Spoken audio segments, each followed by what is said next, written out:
અમરેલી જિલ્લાના ખાંભા તાલુકાના ખડાધાર અને ડેડાણ સહિતના વિસ્તારોની આંગણવાડી વર્કર અને હેલ્પર બહેનોએ આજે પોતાની વિવિધ માંગણીઓને લઈને મામલતદારને આવેદનપત્ર પાઠવ્યું હતું। કામનું ભારણ વધવા છતાં વેતન અને સુવિધાઓમાં વધારો ન થતા બહેનોમાં ભારે રોષ જોવા મળ્યો છે।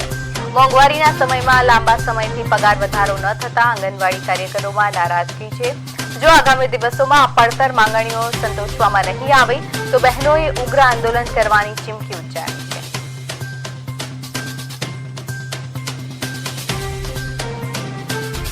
અત્યારે કોઈ રજીસ્ટર અમારી પાસે નથી અને અમને સરકાર દ્વારા જે ફોન આપ્યા છે તો એમાં એ કોઈ એપ્લિકેશન નથી ચાલતી, તો અમારે કામગીરી કઈ રીતના કરવી? અત્યારે કેટલો સરકાર પગાર આપે છે અને તમારે શું પગાર વધારાની માંગ છે?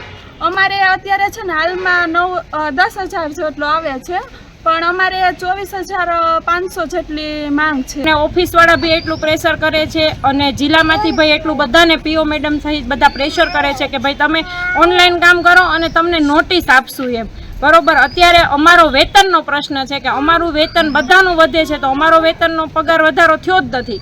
એકેય સાઈડથી ક્યાંય અમને એવું નથી સાંભળવા મળ્યું કે તમારું વેતન વધ્યું છે એમ।